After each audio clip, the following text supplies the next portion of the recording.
शहर से कुछ फासले पर सरसब्ज व शादाब गांव में दो भाई यूसुफ और फैयाज अपने खानदानों के साथ रहते थे। दोनों जमींदारी करते थे, मगर उनकी जिंदगियों के उसूल बहुत मुख्तलिफ थे। यूसुफ मेहनती और दूरअंदेश था। इसकी बड़ी बेटी आयशा ज़हीन और खूबसूरत थी। इसकी बड़ी बड़ी आंखों में ख्वाब झिलमिलाते थे। इसके दो छोटे बहन भाई फातिमा और हसन भी पढ़ाई में दिलचस्पी रखते थे। दूसरी तरफ फयाज का ज्यादा जोर जमीनों पर काम करने पर था। इसके बेटे हमजा और जुनेद भी बचपन से खेतों में काम करने के आदी थे। फयाज ने बच्चों की तालीम पर ज्यादा ध्यान नहीं दिया, जिसका नतीजा ये था कि हमजा महज एक जमींदार का बेटा बनकर रह गया।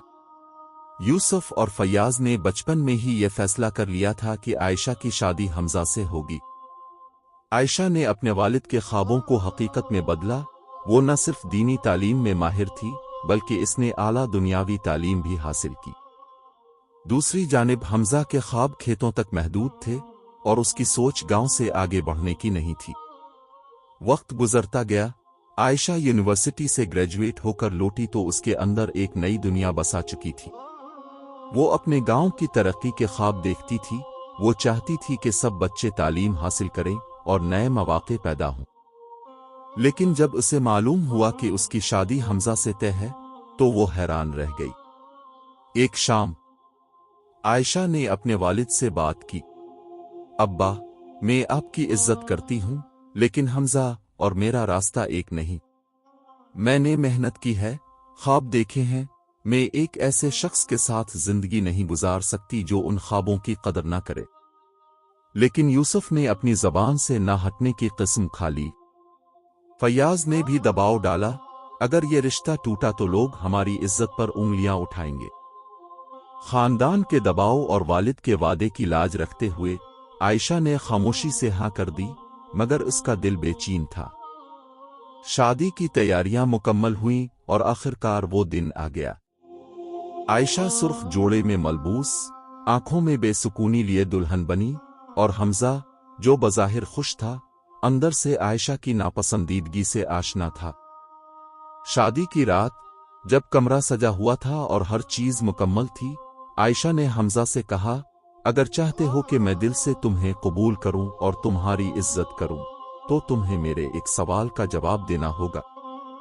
अगर तुमने सही जवाब दिया तो मैं खुशी से सारी जिंदगी तुम्हारी मर्जी के मुताबिक गुजार दूंगी, लेकिन अगर ना दे सके तो मैं तुम्हें कभी दिल से कबूल नहीं कर पाऊंगी। हमजा, जो इस लम्हे का शिद्दत से इंतजार कर रहा था, चौंक गया और बोला, पूछो सवाल। आयशा बोली, अगर कुरान पाक पर पत्थर रख दिया जाए तो पत्थर पर क्या असर होगा? हमजा हैरान रह गया। सवाल सादा लगता था, मगर उसके अंदर छपी गहराई उसे मुस्तरिब कर गई। वो रात भर करवटें बदलता रहा, बार बार सोचता रहा, मगर कोई जवाब ना सूझा। आयशा पर सुकून नींद सो गई, जैसे इसे मालूम था कि जवाब इतना आसान नहीं। सुबह के 3 बजे, जब गांव नींद की आगोश में था, हमजा खामोशी से घर से निकल गया। वो एक ऐसे सफर पर रवाना हो गया जहां सवाल का जवाब तलाश करना इसकी जिंदगी की सबसे बड़ी जरूरत बन गया। उसने किसी को कुछ नहीं बताया, बस चल पड़ा। वो रात की तारीकी में खामोशी से घर से निकला था। न जेब में कोई पैसा था, न खाने के लिए कुछ, बस एक सवाल का बोझ दिल पर लिए वो चल पड़ा। खेतों से हल्की हल्की खुशबू आ रही थी, मगर हमजा के दिल में एक तूफान बरपा था। गांव के किनारे पर एक छोटी सी मस्जिद थी। सुबह की अजान के वक्त हमजा वहां पहुंच गया। मस्जिद के इमाम साहब, जो पुरसुकून चेहरे वाले बुजुर्ग थे, हमजा झिझकते हुए उनके पास गया। अस्सलाम अलैकुम हुजूर, मुझे आपसे एक सवाल करना है। इमाम साहब ने मुस्कुराते हुए जवाब दिया, वालेकुम अस्सलाम बेटा, पूछो क्या बात है? हमजा ने धड़कते दिल के साथ कहा, अगर कुरान पाक पर पत्थर रख दिया जाए तो पत्थर पर क्या असर होगा? इमाम साहब कुछ देर खामोश रहे, फिर बोले, बेटा, यह सवाल बहुत गहरा है। मैं तुम्हें मायूस नहीं करना चाहता, मगर इस सवाल का जवाब मेरे पास नहीं। हमजा ने कहा, फिर मैं क्या करूं? मुझे ये जवाब चाहिए। इमाम साहब ने सोचते हुए कहा, कसूर शहर में एक बुजुर्ग हैं जिन्हें लोग फकीर हिकमत कहते हैं। शायद तुम्हें तुम्हारा जवाब वहां मिल जाए। हमजा के लिए ये उम्मीद की किरण थी, मगर कसूर दूर था और उसके पास कुछ नहीं था। इमाम साहब ने जैसे इसकी उलझन पढ़ ली हो, उन्होंने अपनी जेब से कुछ पैसे निकाले और हमजा के हाथ पर रख दिए। ये ज्यादा तो नहीं, मगर तुम्हारी मदद करेंगे। अल्लाह तुम्हारा हामी हो। हमजा ने शुक्रिया अदा किया और कसूर की जानिब पैदल ही चल पड़ा। सारा दिन तपती धूप में चलते हुए कभी दरख्त के साए में रुककर पानी पीता, तो कभी किसी नदी से प्यास बुझाता। आखिरकार कसूर की एक पुरानी बस्ती में वो बागों से घिरा हुआ एक मकाम पहुंचा, जहां दरख्तों के साए तले बच्चे बैठे थे। सफेद दाढ़ी, नूरानी चेहरा, आंखों में हिकमत की चमक लिए एक बुजुर्ग बच्चों को दीन और हिकमत की बातें सिखा रहे थे। वही थे फकीर हिकमत। हमजा ने करीब जाकर सलाम किया। बुजुर्ग ने नरमी से जवाब दिया और पूछा, बेटा कैसे आना हुआ? हमजा ने अपनी बेचैनी को छुपाते हुए कहा, मैं एक सवाल का जवाब तलाश कर रहा हूं। अगर कुरान पाक पर पत्थर रख दिया जाए तो पत्थर पर क्या असर होगा? बेटा, तुम्हारा सवाल आसान नहीं। इसका जवाब हिकमत और इल्म के बगैर मुमकिन नहीं। अगर तुम वाकई ये जवाब चाहते हो तो तुम्हें यहां रहकर इल्म हासिल करना होगा। 1 साल तक जब तुम्हारी तालीम मुकम्मल हो जाएगी, तब मैं तुम्हें तुम्हारे सवाल का जवाब दूंगा। हमजा के दिल में एक लम्हे के लिए हिचकिचाहट आई, मगर आयशा के बारे में सोचकर इसने कहा कि मैं तैयार हूं। बुजुर्ग ने मुस्कुराते हुए कहा, फिर आज से तुम्हारा सफर इल्म शुरू होता है। वक्त का पहिया घूमता रहा। हमजा, जो कभी खेतों में काम करने वाला एक आम सा नौजवान था, अब किताबों में डूबा रहता। दूसरी तरफ हमजा के घर से गायब होने की खबर बिजली की तरह पूरे गांव में फैल गई। शादी की अगली सुबह जब आयशा नींद से जागी तो कमरे में सन्नाटा था। नाश्ता करने के बाद सास ने हमजा के बारे में पूछा तो आयशा ने बेपरवाही से जवाब दिया, मालूम नहीं, जब से मैं जागी हूं वो कमरे में नहीं थे। पहले तो सब ने सोचा कि शायद हमजा किसी काम से खेतों में गया होगा, मगर जब दिन ढल गया और हमजा की कोई खबर ना मिली तो परेशानी बढ़ने लगी। धीरे धीरे उंगलियां आयशा की तरफ उठने लगीं, यही मनहूस है, इसी की नहुसत से मेरा बेटा गायब हो गया, सास ने रोते हुए इल्जाम लगाया। महल्ले की औरतें कानों में सरगोशियां करने लगें, कहते हैं ये लड़की तो पढ़ी लिखी है, कहीं ये कोई चाल तो नहीं।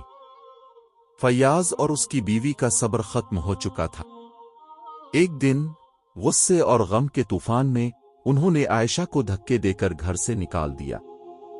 तूने मेरे बेटे का कत्ल किया है, जा हमारे घर से निकल जा। सास की आवाज गांव के कच्चे रास्तों में गूंजती रही। आयशा ने हैरत और आंसू भरी आंखों से उनकी तरफ देखा, मगर कोई भी इसकी सच्चाई सुनने के लिए तैयार न था। उसने बोझल कदमों के साथ अपने वालिद यूसुफ के घर की राह ली। यूसुफ की आंखों में भी दुख था। वो जानते थे कि आयशा बेगुनाह है, मगर हालात ऐसे थे कि वो भी खामोश थे। हमजा की आंखों में बेताबी थी। तवील मेहनत, दिन रात की मशक्कत और इल्म की जुस्तजू ने इसके चेहरे पर संजीदगी और जहानत की छाप छोड़ दी थी, मगर दिल का इस्तिराब अभी भी कायम था। वो बुजुर्ग उस्ताद, जो सब फक्र हिकमत के नाम से जानते थे, के सामने बैठा इल्तिजा कर रहा था। उस्ताद मोहतरम, मैं मजीद इंतजार नहीं कर सकता। मेरी हिम्मत जवाब दे चुकी है। बराहे करम मेरे सवाल का जवाब दे दें। वो हल्के से मुस्कराए और बोले, हमजा, अभी कुछ दिन बाकी हैं। सब्र करो, हर चीज का वक्त मुकर्रर होता है। दूसरी तरफ आयशा का दिल हर गुजरते लम्हे के साथ मजीद बोझल होता जा रहा था। वो सजदे में गिरकर मुसलसल दुआ मांग रही थी। या अल्लाह, मैंने हमजा के साथ गलत किया। मैंने इससे वो सवाल किया जिसने हमें दूर कर दिया। या अल्लाह, मुझे मुआफ कर दे और एक मौका दे कि मैं हमजा से मुआफी मांग सकूं। एक दिन आयशा के पड़ोस के गांव में इसके रिश्तेदारों की शादी थी। यूसुफ और उसकी बीवी ने आयशा से कहा, बेटा तुम भी हमारे साथ चलो, शायद तुम्हारा दिल बहल जाए। आयशा ने मना करने की कोशिश की, उम्मी मेरा दिल नहीं चाह रहा। मगर मां ने नरमी से कहा, कब तक खुद को कैद रखोगी, आओ चलो हमारे साथ। आयशा के पास कोई और चारा न था। बोझल दिल के साथ वो तैयार हो गई। जब वो लोग रेलवे स्टेशन पहुंचे तो प्लेटफॉर्म पर हलचल मची हुई थी। भाप छोड़ती ट्रेन जैसे चलने के लिए बेचैन थी। यूसुफ ने जल्दी से आवाज दी, जल्दी करो, ट्रेन किसी भी वक्त चल पड़ेगी। सब जल्दी जल्दी सामान उठाकर ट्रेन की तरफ बढ़े। आयशा ने ट्रेन में चढ़ने के लिए सबकी मदद की। आयशा आखिरी थी। जैसे ही इसने कदम बढ़ाया, अचानक ट्रेन का हॉर्न बजा और पहिए हरकत में आ गए। आयशा ने खुद चढ़ने की कोशिश की, मगर ट्रेन ने रफ्तार पकड़ ली। उम्मी, आयशा चीखी, मगर ट्रेन दौड़ जाती गई। वो प्लेटफॉर्म पर अकेली रह गई। आयशा स्टेशन के एक कोने में बैठी ज़ार कतार रो रही थी। इसके आंसू रुकने का नाम नहीं ले रहे थे। लरसते होंठों से बस एक ही दुआ निकल रही थी, अल्लाह मुझे मुआफ कर दे, मुझे इस आजमाइश से निकाल ले। इसी लम्हे एक बूढ़ी औरत जिसका नाम सोफी बी था उसके करीब आई। इसने आयशा के सर पर हाथ रखते हुए कहा, बेटा क्यों रो रही हो? आयशा ने लरसती आवाज में अपनी पूरी जिंदगी की कहानी सुना दी।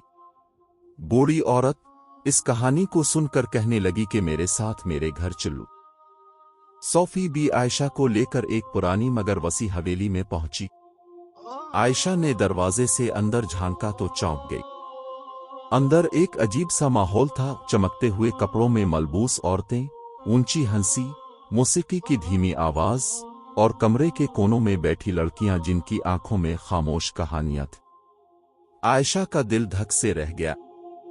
ये तवाइफों का अड्डा था। ये कहां ले आई हैं मुझे? आयशा ने लरसती आवाज में पूछा। सोफी भी चालाकी से मुस्कुरा कर कहा, यही तुम्हारा नया घर है बेटा। आयशा की आंखों में खौफ और आंसू थे। नहीं, मुझे जाने दे, मैं यहां नहीं रह सकती। सोफी बी की मुस्कुराहट गायब हो गई। उसने सख्त लहजे में कहा, यहां आकर कोई वापस नहीं जाता। अब तुम उसी कैद का हिस्सा हो।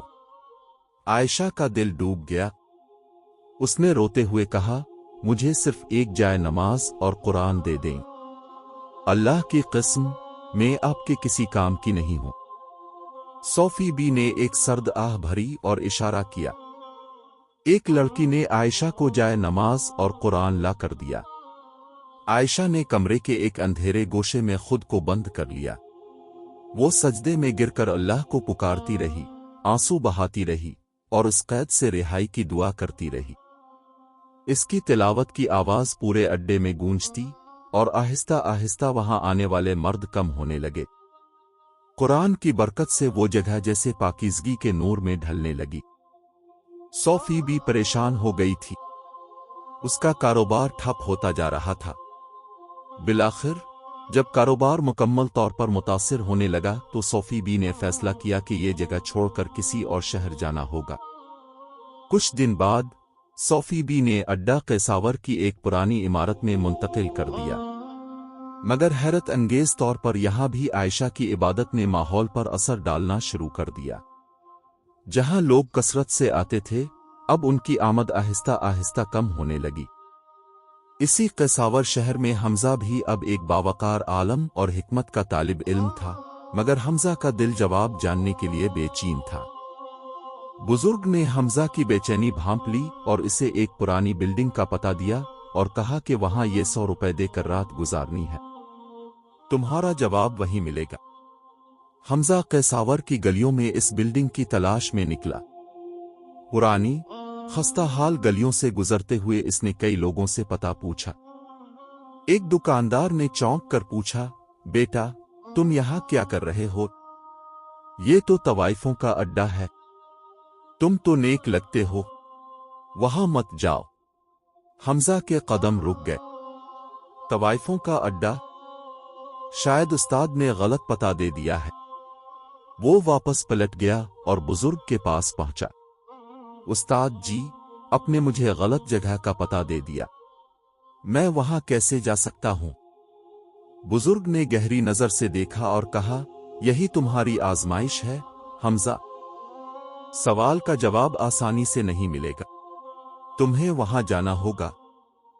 हमजा की आंखों में तजब्जुब था, मगर इस सवाल की शिद्दत ने इसे मजबूर कर दिया। वो दोबारा इस गिल्ली की तरफ चल पड़ा।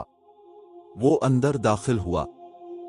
रोशनियों से जगमगाती राहदारियां, कहकहे, साज, खुशबू में बसीली फिजा और सुर्ख पर्दों में छपी हकीकतें। हमजा के लिए ये दुनिया अजनबी थी।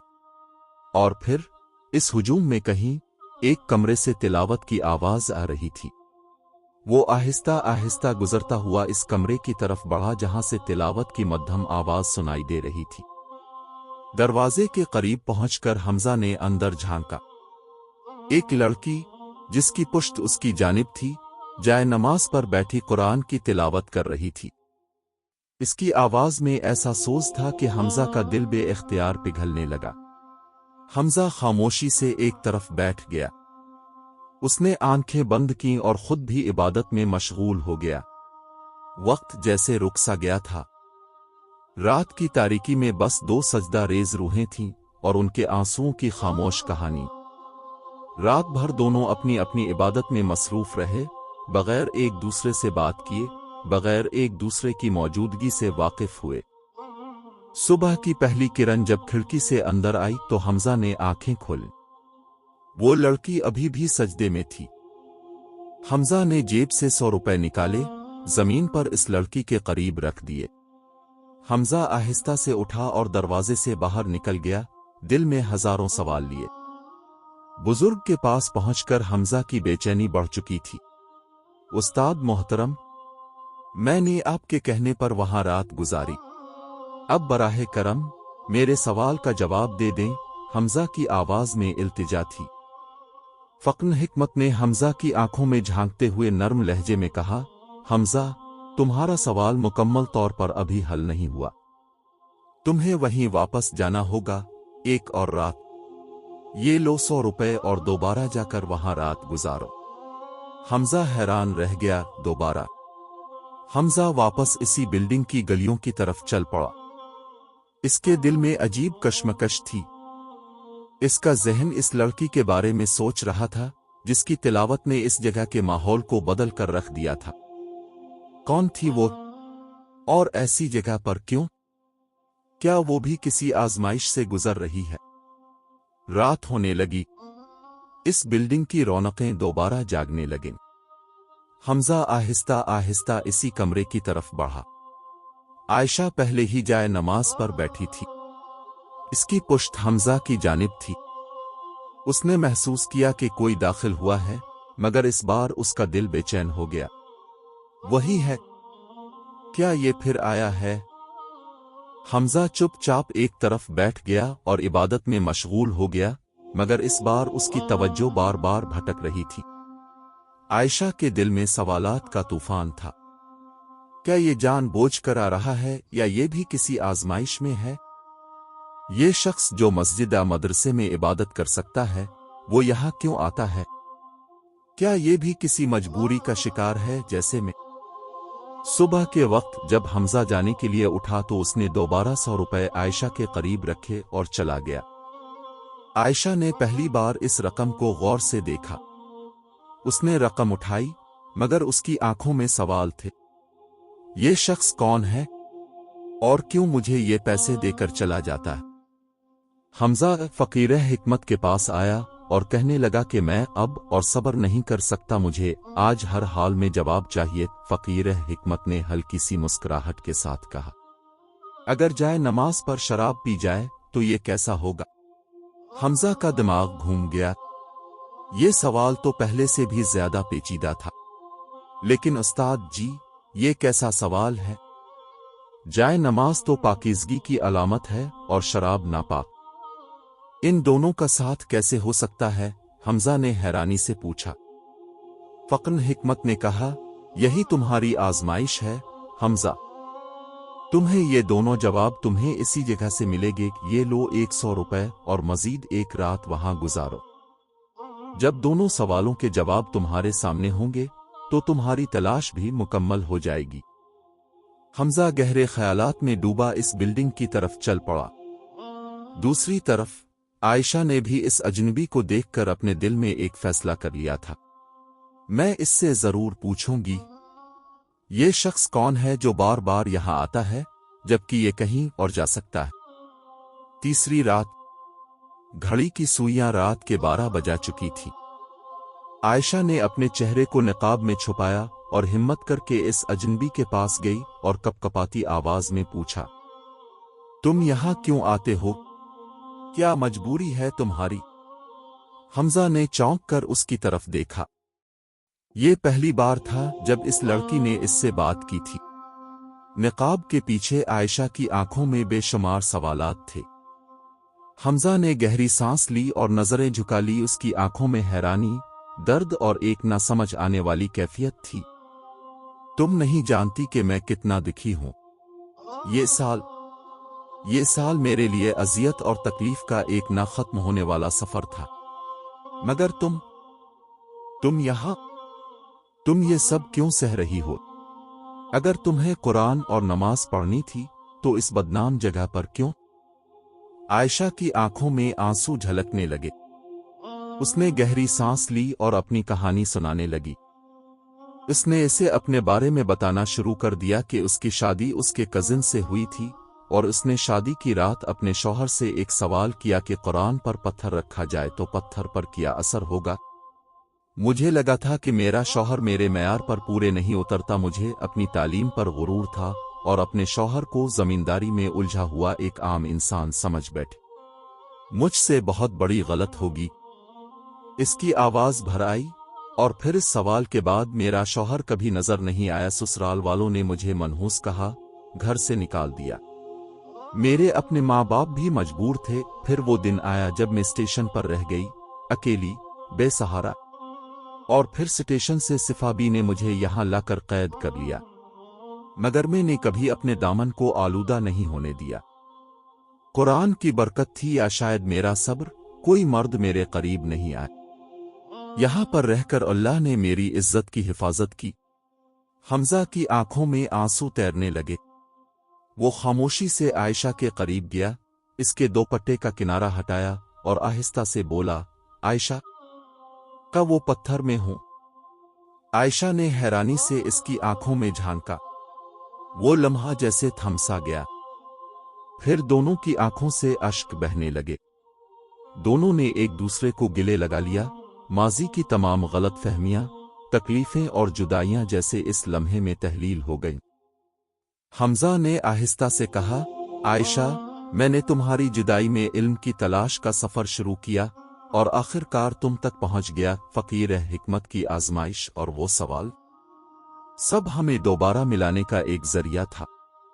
आयशा ने हमजा की तरफ देखा, क्या तुमने अपने सवालों के जवाब पा लिए? हमजा मुस्कुराया, हाँ। कुरान पर पत्थर रखने से पत्थर पर कोई असर नहीं होता, बल्कि वो पत्थर भी बाबरकत हो जाता है। और जाए नमाज पर शराब पी जाए तो वो नापाक रहेगी, क्योंकि मकाम पाक हो तो भी नापाकी नापाक ही रहती है। जैसे तुम इस जगह पर होकर भी पाक रहे। दोनों ने शुक्राने के आंसू बहाए और सुबह होने से पहले इस जगह से निकलने का फैसला किया। हमजा और आयशा फकीर हिकमत के पास पहुंचे। दोनों की आंखों में शुक्रगुजारी और खुशी के आंसू थे। आयशा ने कांपती आवाज में कहा, अगर अपना होते तो शायद हमारी कहानी कभी मुकम्मल ना होती। फकीर हिकमत ने मुस्कुराते हुए सर हिलाया और कहा, मेरा काम सिर्फ तुम दोनों को रास्ता दिखाना था। आजमाइशें तो इंसान के नसीब का हिस्सा होती है, मगर हाँ, तुम दोनों ने जिस सब्र और हिम्मत से ये रास्ता तय किया, वही तुम्हारी असल कामयाबी है। हमजा ने पूछा, मगर हुजूर, वो 300 रुपए? फकीर हिकमत ने नर्म लहजे में कहा, वो 300 रुपए जो तुमने आयशा को दिए ये तुम दोनों का वापसी का किराया है। अब अपने घर जाओ और खुश रहो। क्या ये सब किस्मत थी या हमारे फैसलों का नतीजा? आयशा ने मुस्कुराते हुए पूछा। हमजा ने जवाब दिया, शायद दोनों, मगर जो भी था मैं शुक्रगुजार हूं कि हमने अपने सवालों के जवाब पा लिए। हमजा और आयशा जब घर पहुंचे तो दरवाजे पर दस्तक दी। जैसे ही दरवाजा खुला पूरे घर में खुशी की लहर दौड़ गई। सबने मिलकर अल्लाह का शुक्र अदा किया, सजदा रेज हुए। हमजा ने सबको अपने सफर की कहानी सुनाई और आयशा ने भी अपने हालात से सबको आगाह किया। सब हैरान थे कि इतनी बड़ी आजमाइशों के बाद भी वो दोनों एक दूसरे के साथ खड़े थे। दोस्तों, इस कहानी से हमें सबक मिलता है कि सब्र और दुआ कभी रायगा नहीं जाती। अल्लाह हर मुश्किल का हल निकालता है। जब सब दरवाजे बंद नजर आते हैं तब अल्लाह अपने बंदों के लिए ऐसे रास्ते खोलता है जो वो कभी सोच भी नहीं सकते। हल करें, हमें चाहिए कि हर हाल में सब्र, इस्तिकामत और इल्म के रास्ते पर चलें। आजमाइशों से घबराने के बजाय उनसे सीखें और अपने फैसले हिकमत और सोच विचार से करें, क्योंकि यही कामयाबी का रास्ता है। दोस्तों, अगर हमारी कहानी ने आपके दिल को छू लिया है तो बराह करम हमारे चैनल को लाइक करें, सब्सक्राइब करें और अपनी कीमती राय कमेंट्स में जरूर दें। आपकी मोहब्बत और हिमायत ही हमारी ताकत है। शुक्रिया।